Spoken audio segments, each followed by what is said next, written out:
Chapter 10. The Court of Versailles. For Guillaume, at least, the night brought a deep and peaceful sleep. The rest of Istanbul, however, had not enjoyed such a blissful night, as Guillaume's ground-shaking snores had echoed across the Bosphorus, keeping both the European and Asian continents awake. Slumped in his sun-lounger, drool trickled down Guillaume's cheek as he dreamed of food. His head was flung so far off the back of the chair it nearly touched the ground as he yawned, signalling the beginning of his long and protracted effort to wake. Guillaume's conscience tried to wrestle control of his body from sleep mode. As the battle ensued, arms were flung and stretched at obtuse angles, whilst legs kicked wildly into the air. Guillaume's eyes remained firmly shut as he twisted and contorted into all manner of painful-looking shapes. It was looking as though Guillaume's conscience was going to lose. But for one last heroic effort, Guillaume rammed his great fists into his eyes and mashed them until dots of light appeared in the darkness of his eyelids. Alarm bells went off in his subconscious as he slowly but surely raised his massive bulk to an upright position. Guillaume gave one final and, it has to be said, more coordinated stretch of his arms and slowly opened his blurry eyes. He called to the dawn like a cockerel with a sore throat as he yawned. When his bellowing subsided, Guillaume's ears felt ready to let sound in. Much to his surprise, it was not the lapping of the water or the rustle of the breeze through the leaves that Guillaume could hear. It wasn't even the mighty roar of the daily commute crossing the bridge. No, he could hear drilling, soft drilling. Concerned that he had got up too quickly and something was about to burst, Guillaume flopped back into the sun-lounger and blinked to get rid of the dots floating in front of his eyes.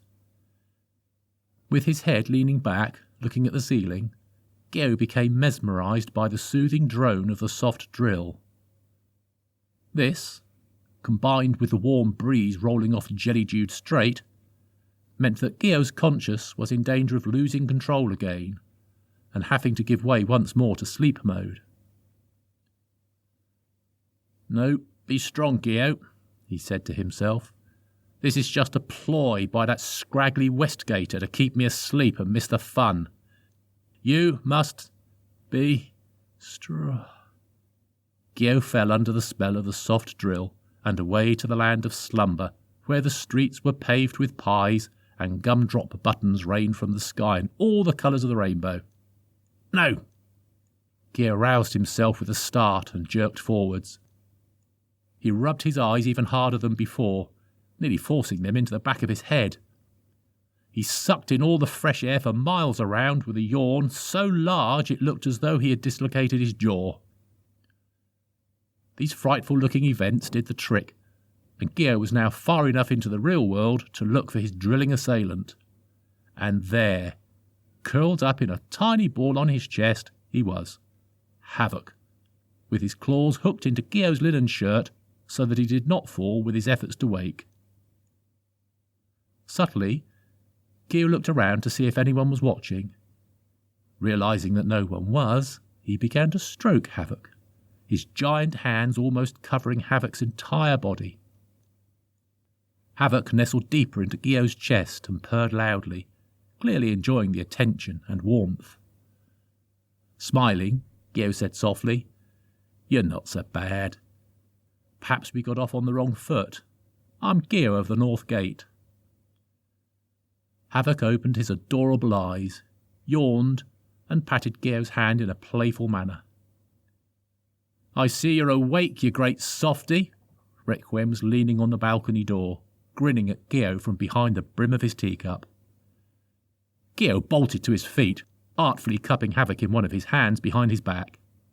"I don't know what you mean," he said innocently. With one side of his mouth turned up in an amused smile, Requiem replied, "Oh, I think Havoc would disagree. You can even hear him purring through the glass that stopped your snores last night, He must really like you, as, let's face it, to outpurr your snoring takes some doing. Geo bounced his hand to stop Havoc rubbing his head into his back. Once Havoc's head was spinning enough to stop purring, Geo proceeded to turn his head aloft in a majestic manner. I don't know what you're talking about. Oh, well, you must just be hungry then. There's food on the table, and it's French. French? Please tell me there's pain au raisin. Ooh, and pain au chocolat. Tasty. Yes, that and infinitely more. Now, come join us. As Geo started to follow him, Requiem gave a backward glance. Oh, and try not to drop poor Havoc in your rush to the food. Freya tells me that cats need 7 stories to reach terminal velocity and glide to safety. You only count as 2, so it would probably hurt the poor tyke. Once Requiem was out of view, Geo lifted Havoc near to his face and patted him on the head. Do you want some pain au raisins too? He whispered. The custard is really good. Custard. Geo hurried to the table, grabbed 5 of everything and tucked in. Through bulging cheeks, he turned to Urasil. So, now that we have unleashed Havoc onto this world, as per the mystery man's instructions, shall we get down to the task at hand?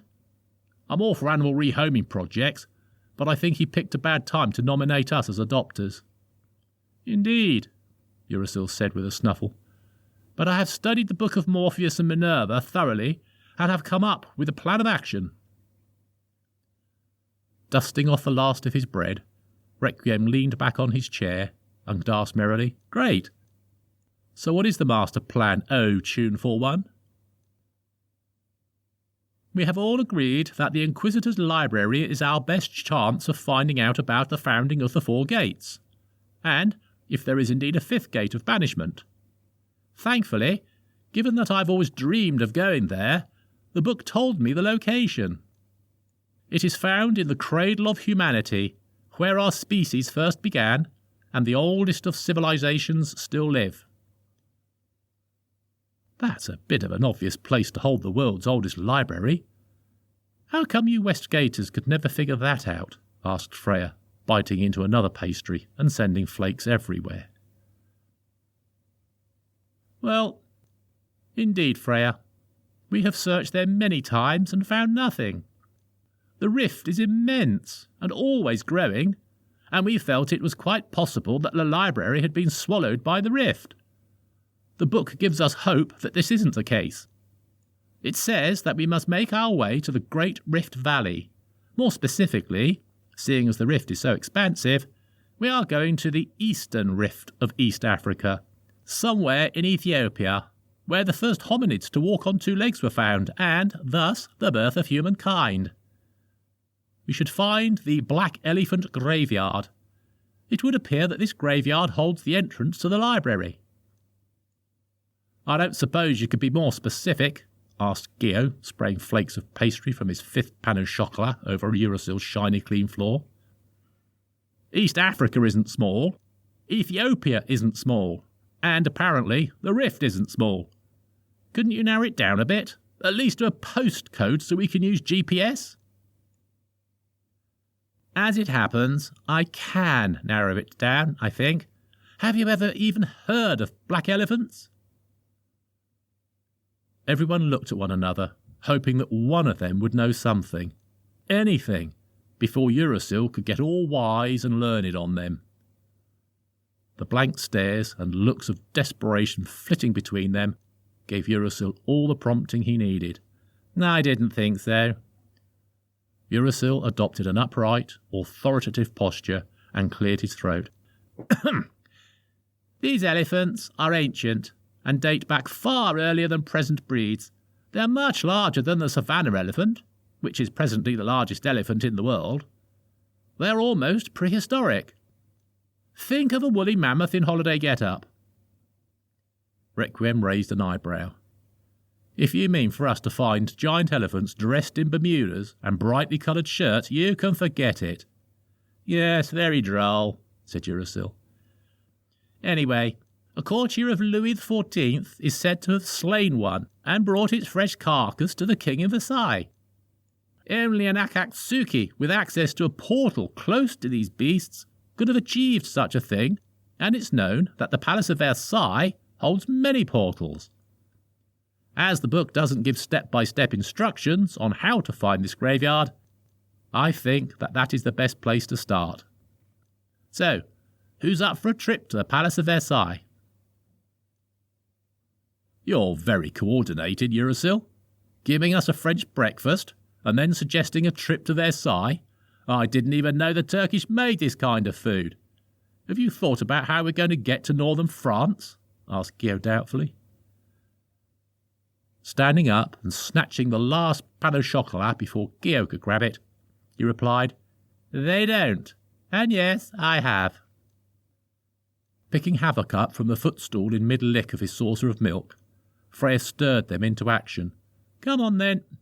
May as well make a start so Guillaume can be there in time for lunch. Requiem stood up. Indeed. Let us be going before I end up with a fine layer of pastry wrapped around me. This way, then. Urasil beckoned them over to a cupboard door, which stood in between the two bedrooms. Without another word, he opened it and stepped inside. Everyone else just stood there. With a look of horror, Guillaume turned to Freya. You're closest to Urasil, so you can squeeze in next to him. I'm not that kind of girl, thank you very much, Freya said self-righteously as she flicked her hair at Guillaume. Bending to whisper in her ear, Guillaume retorted, You would be if it were the mystery man in there. With her back still turned to Guillaume, Freya smiled and then went red. She was about to slap him when Urasil popped his head back into the room. Really? One track mind's a lot of you, he despaired, before grabbing Freya by the wrist and unceremoniously dragging her in. Before she disappeared completely, Freya managed to grab Guillaume, who in turn grabbed Requiem. Havoc walked along everyone's linked arms to Requiem, who was resisting with all his might. He licked Requiem's face and meowed cutely. Oh, I give in, Requiem said, and allowed himself to be pulled into the cupboard. Once he realised that he wasn't uncomfortably close to Guillaume's armpit, Requiem peered through squinted eyes to see what he had just been dragged into. To his surprise, Requiem could see that he wasn't in a cupboard at all. He was in an entirely different house. Wiping Havoc's lick away, Requiem walked over to a window and looked out. Beyond the garden walls, he could spy a quaint little high street full of cake shops, set against a tranquil backdrop of rolling hills and fields of yellow in the bright midday sun. We're in France, he called disbelievingly. What gave it away? Ko asked. The boulangerie, the patisserie, or the creperie? No, Requiem replied loftily.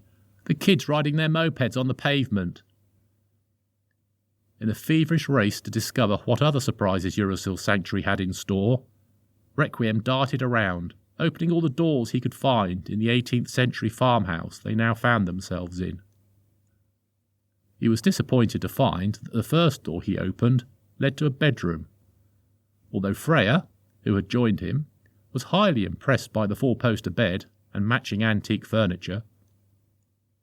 After opening a door to a bathroom with an exquisite roll-top bath and another to a well-stocked pantry, the wind had been well and truly taken out of Requiem's sails. Freya was also in her element, in the simple yet elegant bathroom as she ran herself a bath. Guillaume, meanwhile, had lost the ability to speak as he spun around the pantry, stacked floor to ceiling with all manner of delights. Urasil crashed pots and pans in the kitchen that sat in the middle of the open-plan living space, mumbling something about opening times as Requiem trudged over to a dusty dark oak door. Casually leaning into the door, Requiem pushed down on the handle to find that the door was not as heavy as he had anticipated.